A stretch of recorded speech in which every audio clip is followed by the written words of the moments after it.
দেখো বন্ধুরা, আজকে সকালবেলা হঠাৎ দেখি না পুকুরেতে একটা পাখি ছটফট করছে।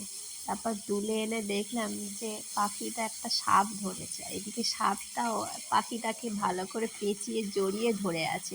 তাই পাখিটাও ছাড়তে পারছে না, এদিকে সাপটাও ছাড়তে পারছে না। দুজনকে দেখো, তারপরে রেস্কিউ করে হলো। দেখো তারপরে আমাদের একটা জ্যাঠা, সে দেখো সাপটাকে পাখিটার মুখ থেকে ছাড়াচ্ছে। দেখো কেমন করে, দেখো। আর আমরা সবাই দাঁড়িয়ে দাঁড়িয়ে দেখছি। পাখিটা এদিকে সাপটাকে ধরে আছে, এদিকে সাপটা পাখিটাকে কামড়ে ধরে আছে। এ পারছে না ওকে ছাড়তে, ও পারছে না একে ছাড়তে।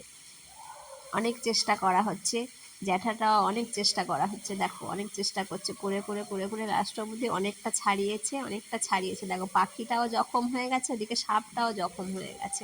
কিরকম করে পেঁচিয়ে ধরে, দেখো ছেড়ে দেওয়া হলো পাখিটা। এবার দেখো গাল হাঁ করছে, পাখিটা উড়ে চলে গেল। সাপটাও দেখো, সাপটাও আর নড়তে পারছে না।